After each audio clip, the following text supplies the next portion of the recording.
Valli, portrait of a legend. I don't know if I'm conscious of being a legend. I like to feel as though I will be remembered as someone who made a contribution. Hello, and welcome to Portrait of a Legend. I'm James Darren. This week we'll take a look at the career of a man who's hit the top 40 an incredible 38 times. As a solo act, as the lead singer of the Four Seasons, and as the lead singer for a mystery group called The Wonder Who, the man who loves you, Frankie Valli.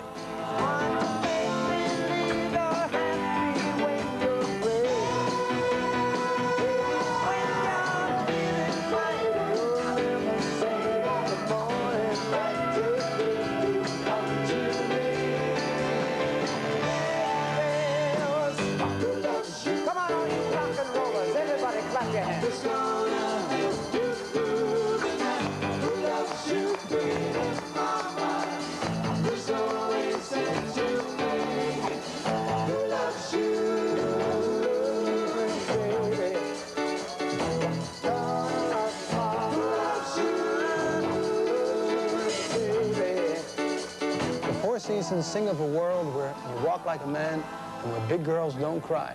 Next on Portrait of a Legend.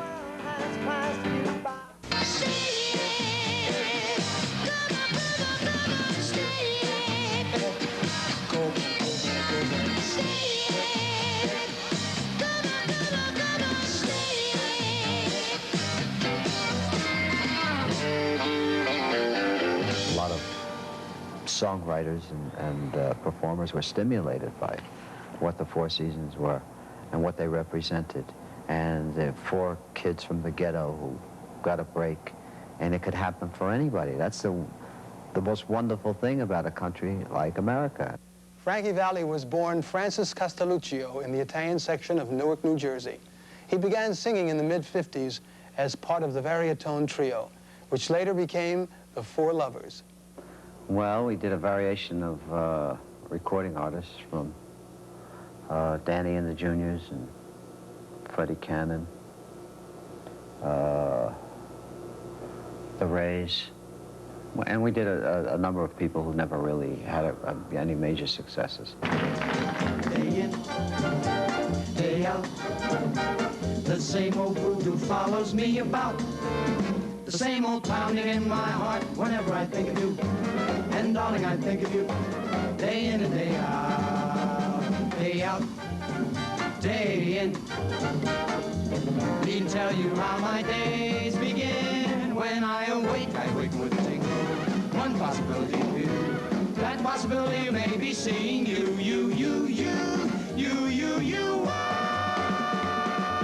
Come rain, come shine. I see you, and to me the day is fine. Can't you see it's love? Can there be any doubt when there it is? Day in and day out. The Four Lovers had a small hit in 1956 with a song called You're the Apple of My Eye. And then for the next 6 years, they had no chart success at all. Not until they met a record producer named Bob Crewe. We became a studio band and a backup vocal group for whatever Bob Crewe was producing. After the 2 years had passed, we went to Crewe and asked him, was he going to record us or not? And if he wasn't, we'd like to have a release and go on to another record company. So we very quickly put a date together. There were 4 songs on the date, and we were rehearsing all of the material for the recording session. And Bob Gaudio, one day before rehearsal, about 15 minutes before he left his house, he wrote Sherry, and the rest is history. Sherry, Sherry baby, Sherry, Sherry baby, Sherry, Sherry baby, baby, Sherry baby, Sherry, can you come out tonight? Come out tonight. Sherry baby, Sherry baby, Sherry, can you come out tonight? Sherry by the Four Seasons went straight to #1 and stayed there for 5 weeks. One of the reasons the song became so popular was the falsetto singing style of Frankie Valli.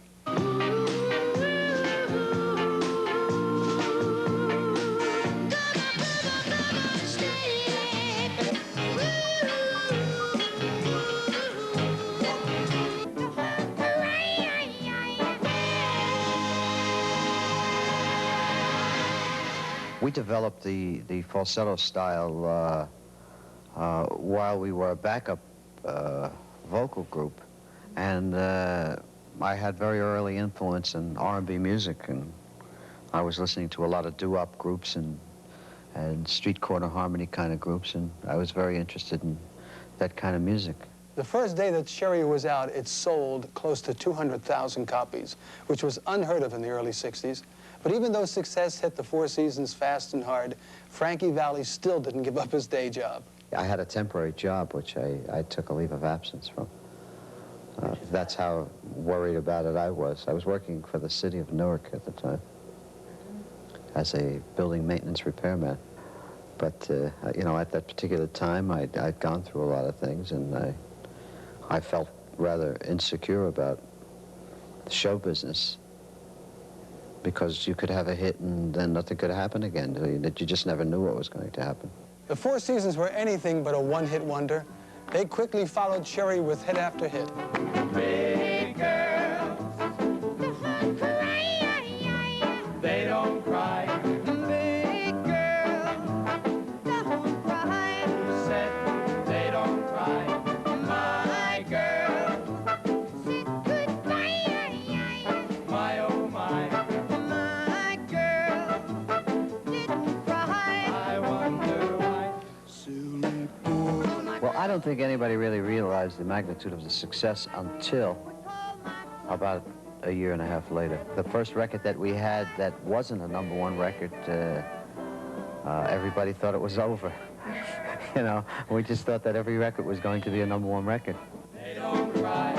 Big girl, don't cry. Who said they don't cry? In a way, the Four Seasons were to the East Coast what the Beach Boys were to the West Coast. As Frankie Valli tells our interviewer, Maria Shriver, they defined the culture. We've been compared in many instances. For a long time, I've had this burning desire to do a concert tour with the Beach Boys with a concept in mind. You know, East meets West. We were in an East Coast group, and we geared ourselves to be that. And we were very proud of coming from the East Coast, where all the culture is.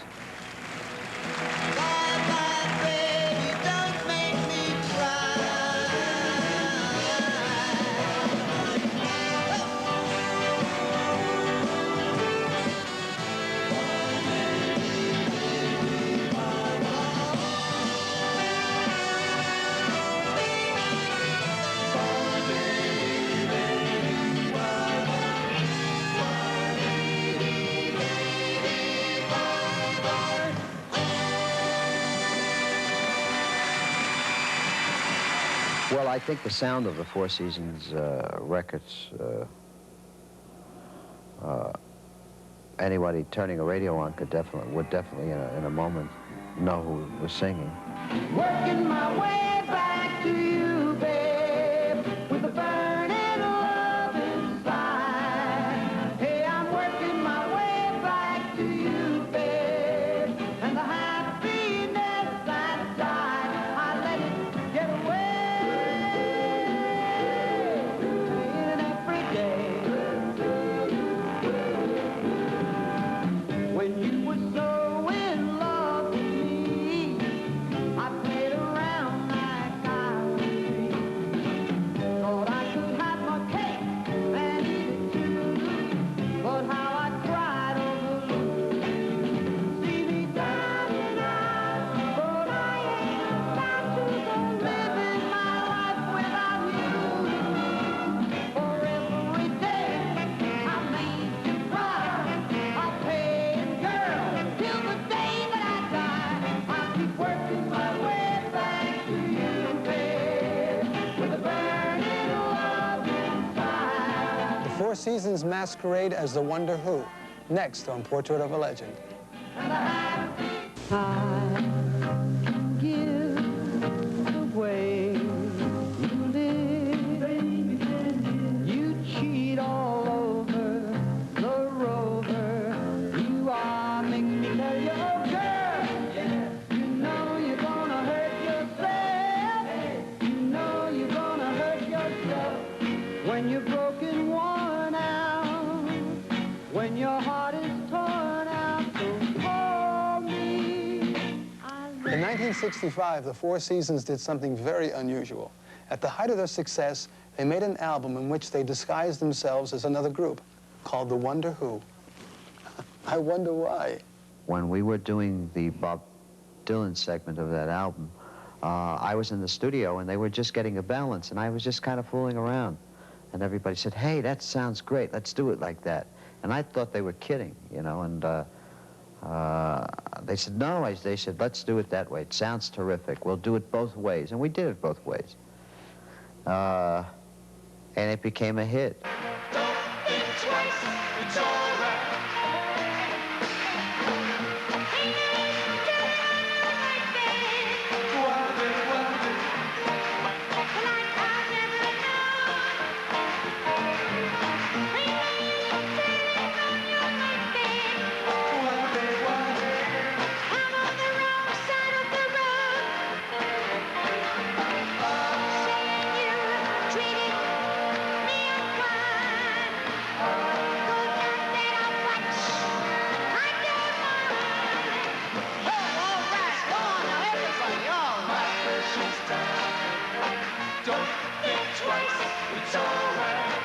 I went through a period where I was having band problems, and they were happening so frequently that I came to the point where I couldn't handle it. And I decided to go on my own for a couple of years. And I did do that. And then I found that there was something missing. What was missing was the camaraderie of Frankie Valli and the Four Seasons being on the road and really being buddies.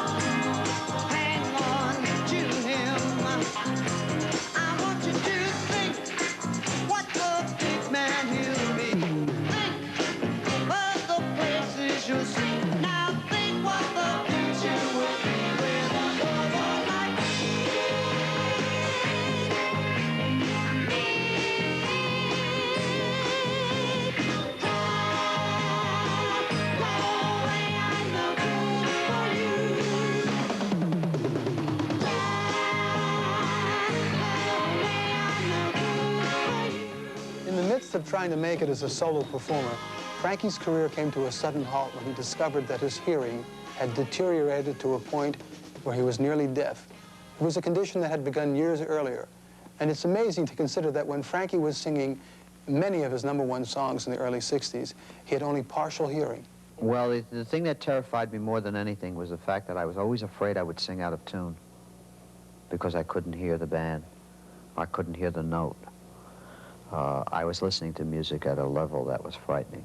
The reality was I was going to lose my hearing unless somebody could help me, and it didn't seem as though anybody could help me. I never gave up. Every part of the world I went to a variation of doctors and was examined, and I just never gave up. Oh, how you tried to put me down inside, telling dirty lies to my friends. My only father, give her up, don't bother. The world isn't coming to an end. Said, walk like a man, talk like a man, walk like a man, my son. No one is worth crawling on the earth, so walk like a man, my son.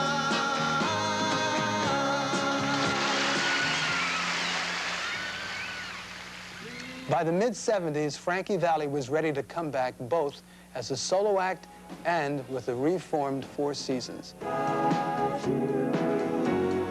Under my skin. Thank you.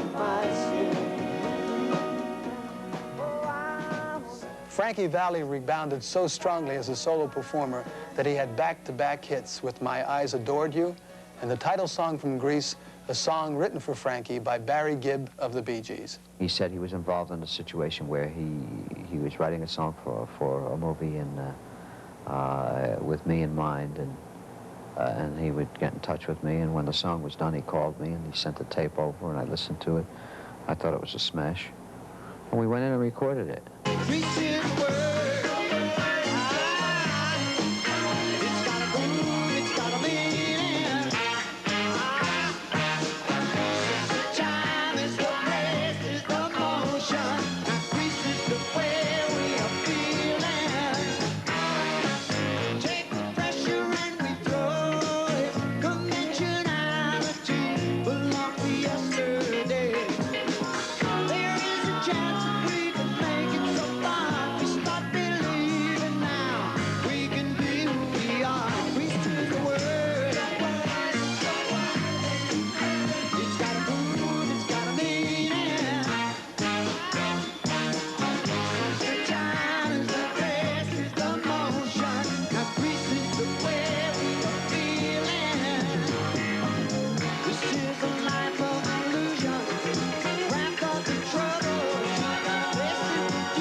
Frankie Valli grows up and loses his falsetto.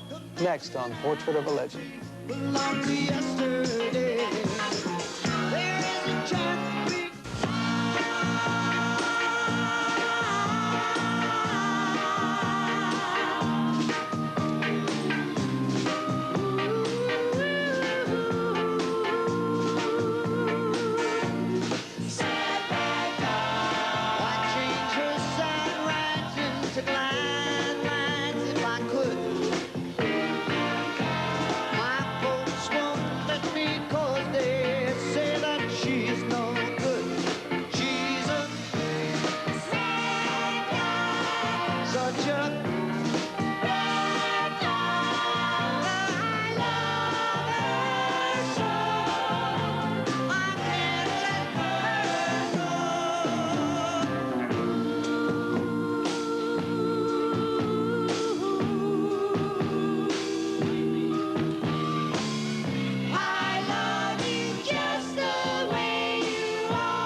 For nearly 2 decades, Frankie Valli has managed to keep his sound absolutely current. And the way he's done that is to grow right along with his audience. Progress in what you do is also very important. You have to mature, and your music has to mature as you do, because your audience is also maturing.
Frankie Valli hit #1 in 1978 just as easily as he did back in 1962.